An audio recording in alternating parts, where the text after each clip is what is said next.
शहर के गनेड़ीवाल मंदिर के प्रांगण में चल रहा 3 दिवसीय श्री राम जानकी विवाह उत्सव शुक्रवार की रात संपन्न हुआ। इस आध्यात्मिक उत्सव के मुख्य यजमान ललिता देवी व्यास के निवासी प्रभु श्री राम की तिलक का दस्तूर लेकर शोभा यात्रा के रूप में श्रद्धालु रवाना हुए, जो बैंड बाजे के साथ मंदिर में पहुंची।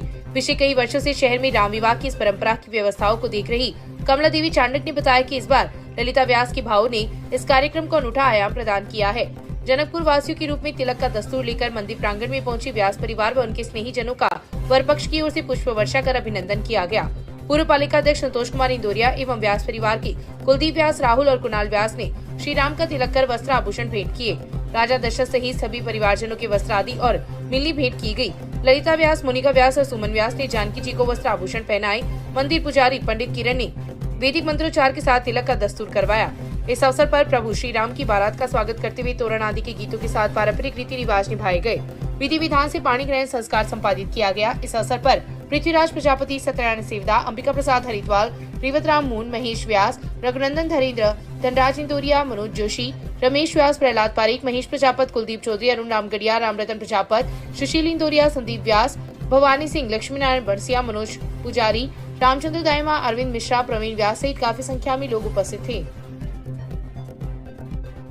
शहर की मावलियों के पास स्थित जीन माता मंदिर के वार्षिक उत्सव पर चल रही देवी भागवत कथा के छठे दिन शनिवार को कथावाचक ने राम जानकी विवाह प्रसंग पर विस्तार से प्रकाश डाला। कथावाचक कृष्णानंद महाराज ने कहा कि समृद्ध व सुसंगठित राष्ट्र का निर्माण नारी जागरण द्वारा ही संभव है। नारी साक्षात जगदम्बा का स्वरूप है, जो सशक्त होने पर सभ्य संस्कारी समाज का निर्माण कर पोषित करती है। महाराज ने कहा कि महिला सशक्तिकरण से तात्पर्य नारी की उस क्षमता से है जिसमें उनसे योग्यताएं आ जाती है, जिसमें वो अपने जीवन से जुड़े सभी निर्णय स्वयं ले सके और व्यर्थ बंधनों से मुक्त होकर अपने निर्णय की निर्माता खुद हो। समृद्ध राष्ट्र निर्माण के लिए महिलाओं का जागृत होना जरूरी है। नारी एक बार जब अपना कदम उठा लेती है, तब परिवार, गाँव और राष्ट्र आगे बढ़ता है तथा विकास की ओर उन्मुख होता है। कथा में राम जानकी विवाह, शुंभ निशुंभ संहार व नवदुर्गा प्रसंग पर कथावाचक कृष्णानंद महाराज ने विस्तार से प्रकाश डाला। इस अवसर पर पूर्व पालिका अध्यक्ष संतोष कुमार इंदौरिया, गणेश राम हरिद्वाल, गोपीराम प्रजापत, हेमंत, जयप्रकाश तामरायत, निखिल इंदौरिया, प्रकाश पवार, कालूराम भगत, हनुमान प्रसाद घोड़ेला, नरेंद्र स्वामी, विनोद हटेरा, रजनी घोड़ेला, अनिता निरानिया, गीता देवी टाक, संपत मीणा, संतोष घोड़ेला, अलका सेन, इलायची बगनाड़िया, कुमकुम सोनी, पारो देवी शर्मा सहित काफी संख्या में श्रद्धालु उपस्थित थे। भाई के साथ बहन को भी घोड़ी पर बैठाकर परिजनों ने बंदोरी निकालकर समाज का अनूठा संदेश दिया है। मामला रतनगढ़ तहसील की गांव लूंच का है। मिली जानकारी के अनुसार लूंच निवासी मदनलाल नाइक की पुत्री कौशल्या व कल्पना की शादी शनिवार को है तथा बारात डुंगराज तथा रतनगढ़ की गांव जालेव से आएगी। वहीं पुत्र कैलाश की शादी 9 दिसंबर को है तथा उसकी बारात केडिया गांव जाएगी। शादी से पहले बेटी की बंदोरी के साथ 2 बेटियां कौशल्या व कल्पना को भी घोड़ी पर बैठाकर बंदोरी निकालकर परिजनों ने लाडो को सम्मान दिया है। क्षेत्र में चल रही इस अनूठी परंपरा से बेटी बचाओ बेटी पढ़ाओ अभियान को सार्थकता मिल रही है। नगर में जलदाय विभाग की लापरवाही का अंदाजा इस बात से लगा सकते हैं कि सर्दी के इस मौसम में भी लोग पानी को तरस रहे हैं। मामला शहर के वार्ड 42 में स्थित गुसाईधोरा उच्च जलाशय का है। इस उच्च जलाशय के नीचे आने वाले सभी जल स्रोत खराब पड़े हैं, जिससे शहर के आधा दर्जन वार्डों के हजारों भुगता परेशान हैं। पार्षद पुरुषोत्तम इंदौरिया ने बताया कि इस टंकी के अधीनस्थ आने वाले 5 ट्यूबवेल खराब पड़े हैं, जिसमें 3 ट्यूबवेल लंबे समय से तथा 2 ट्यूबवेल पिछले 2 दिनों से खराब है। विभाग के अधिकारियों ने इन ट्यूबवेलों को दुरुस्त करवाने के प्रति ध्यान नहीं दिया और खामियाजा जनता भुगत रही है। अब विभाग इन जल स्रोतों को दुरुस्त करवाने की बजाय शिवबाड़ी, बाबूनगर आदि क्षेत्रों में होने वाली पेयजल आपूर्ति के जल स्रोतों से गुसाईधोरा उच्च जलाशय से जोड़कर पानी की पूर्ति पूरी कर रही है। हालात उस समय बिगड़ गए जब गुसाईधोरा टंकी से जुड़ा बूस्टर खराब हो गया, जिसके कारण उपभोक्ताओं को पानी के लिए परेशानी का सामना करना पड़ा। मोहल्ले के लोगों ने बताया कि उक्त स्थान पर 2 बूस्टर के लिए फाउंडेशन लगा हुआ है, लेकिन विभाग एक से ही काम चला रहा है। 2 दिन पूर्व बूस्टर खराब होने से पानी के लिए हाहाकार मच गया और सर्दी के इस मौसम में पानी की किल्लत हो गई। जब इस समस्या से विभाग के अधिकारियों को अवगत करवाने का प्रयास भी किया तो विभाग के अधिकारियों के फोन तक नहीं उठे, जिसके कारण लोगों में आक्रोश भी है। विभागीय उदासीनता का अंदाजा इसी बात से लगाया जा सकता है कि पिछले कई महीनों से इस क्षेत्र में आधा दर्जन बड़े लीकेज भी बने हुए हैं, जिसके कारण उपभोक्ताओं के घरों तक पर्याप्त पानी नहीं पहुंच रहा है। जबकि इस समस्या से वार्ड के लोगों ने स्थानीय विभागीय अधिकारियों के साथ साथ एसडीएम व जिला कलेक्टर को भी ज्ञापन देकर समस्या से अवगत करवा चुके हैं। पार्षद इंदौरिया ने बताया कि रविवार तक समस्या का समाधान नहीं हुआ तो सोमवार को अधिकारियों का घेराव किया जाएगा। 43वीं जूनियर राज्य स्तरीय शूटिंग बॉल प्रतियोगिता के लिए शुक्रवार की शाम हनुमान व्यायामशाला में चुरू की टीम को रवाना किया गया। 7 व 8 दिसंबर को होने वाली प्रतियोगिता में टीम चुरू जिले का प्रतिनिधित्व करेगी। टीम का रामतार शर्मा, कुतुबुद्दीन पठान, ओम प्रकाश भार्गव, अशोक गुड़ ने रवाना किया। टीम में कप्तान प्रमोद पवार, खिलाड़ी निखिल सेन, योगेश चावला, शक्ति श्लोक, कपिल पवार, श्यामलाल, रामदीप, रामस्वरूप माशरा, अमन सांकला, प्रशांत शामिल हैं। इस अवसर पर टीम कोच गोविंद, रजनीश चावला, विशाल तोशावड़, मिथुन सांकला, गौरव सहित कई लोग उपस्थित थे। जूनियर राज्य स्तरीय शूटिंग बॉल प्रतियोगिता आगामी 7 व 8 दिसंबर को सावलपुरा सीकर में आयोजित होने जा रही है। इस हेतु चूरू जिले की टीम प्रमोद पवार के नेतृत्व में अब भेजी जा रही है। आज उस टीम को हमारे सभी साथियों ने मिलकर माला पहनाकर और मिठाई खिलाकर आज रवाना किया है। हम उनसे आशा करते हैं और कि इस बार भी वो अच्छा परिणाम लेकर आए और चूरू जिले का नाम रोशन करें। धन्यवाद। जय। रतनगढ़ विधायक पुष्पाराम गुदारा ने शहर एवं देहात ब्लॉक कांग्रेस कार्यालय में विधायक आवास पर जनसुनवाई की। विधानसभा क्षेत्र रतनगढ़ के लोग अपनी जन समस्याएं लेकर विधायक की जनसुनवाई में पहुंचे। विधायक ने एक व्यक्ति की समस्या सुनकर जल्द समस्या समाधान का आश्वासन दिया। इस दौरान पानी, बिजली, शिक्षा, स्वास्थ्य संबंधी समस्याओं के बारे में ग्रामीण एवं शहरवासियों ने विधायक को अवगत करवाते हुए समस्या समाधान की मांग की, जिस पर विधायक ने संबंधित विभागों के अधिकारियों को जल्द समस्या समाधान के सख्त निर्देश दिए। जन सुनवाई में पूर्व प्रधान गिरधारीलाल बांगड़वा, पूर्व शहर ब्लॉक अध्यक्ष अरविंद चाकलान, अजय बंसिया, चरण सिंह कोका, सुरेंद्र हुड्डा, सीटी भंवरलाल मेघवाल, रामूराम मेघवाल सहित कई जनप्रतिनिधि व ग्रामीण एवं शहरवासी मौजूद थे। चूरू में पिता के नाम हुई जायदाद बेचकर रुपए मांगने के मामले में एक विवाहिता से पति के द्वारा मारपीट करने का मामला सामने आया है। मारपीट के दौरान पति ने पत्नी के ऊपर गर्म प्रेस चिपका दी। परिवार के लोगों ने विवाहिता को घायल हालात में डीबी अस्पताल के इमरजेंसी वार्ड पहुंचाया, जहां मौजूद डॉक्टर और नर्सिंग स्टाफ ने विवाहिता का इलाज किया। सूचना मिलने पर अस्पताल चौकी से आई पुलिस ने विवाहिता से घटना की जानकारी ली। घायल झारिया निवासी शहनाज 32 वर्षीय ने बताया कि करीब 15 साल पहले उसकी शादी सीकर के बलोदी निवासी मोहम्मद आरिफ अली के साथ हुई थी। 3 साल तक पति विदेश में था। इस दौरान वह अपने पियर झारिया में पिता के घर रही। कुछ दिनों पहले पति विदेश से आया था। शहनाज ने बताया कि उसके एक बेटा और एक बेटी है। पति आरिफ ने कहा कि तू अपने पियर जाकर सदार शहर में तेरे पिता के प्लॉट को बेचकर रुपए लेकर आ।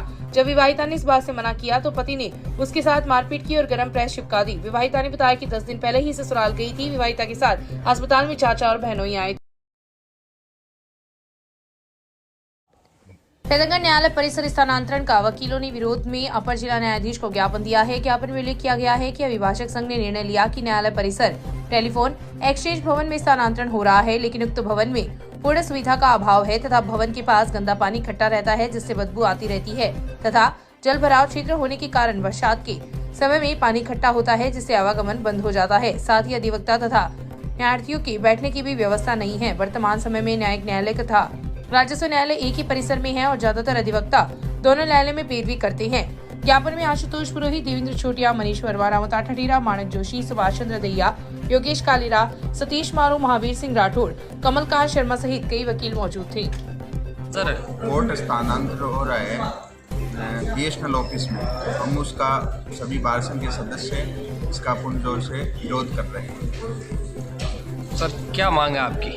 हमारी मांग है कि वहाँ गंदा पानी, गंदगी है, उसको हम वहाँ ऑफिस नहीं जाना चाहिए, कोर्ट नहीं जाना चाहिए, बीएसएनएल ऑफिस में यहीं रखना चाहिए। किस विषय को लेकर आपने आज ज्ञापन दिया?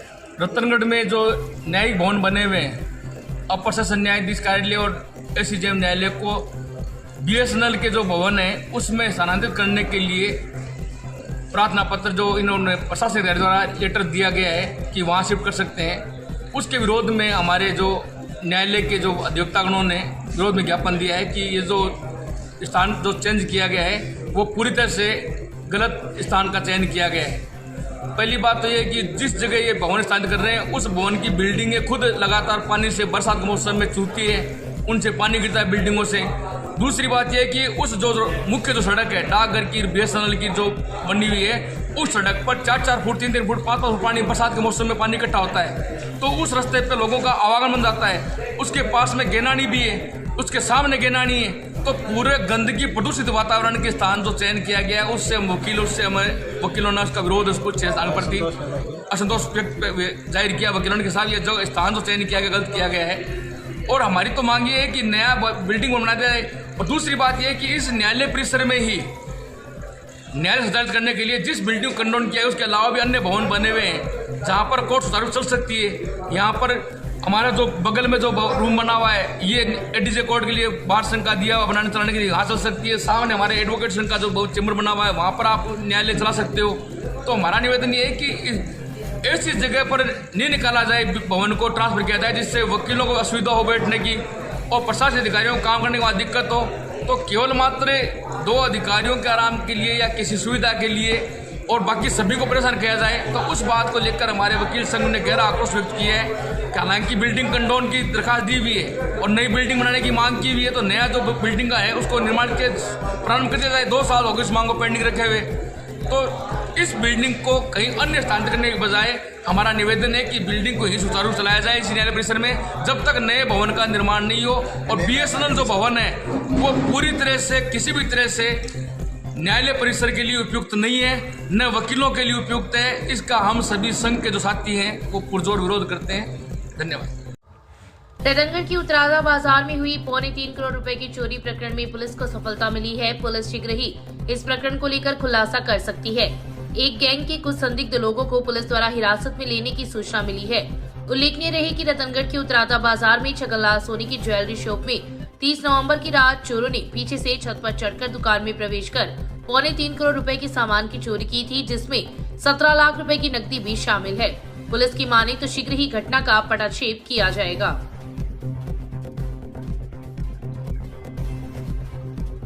अमीर युवक से शादी करवाने का झांसा देकर रतनगढ़ की 24 वर्षीय युवती के साथ गैंग रेप होने का मामला सामने आया है। घटना को लेकर युवती ने पुलिस में लिखित रिपोर्ट दी है, जिस पर पुलिस ने मामला दर्ज कर जांच शुरू कर दी है।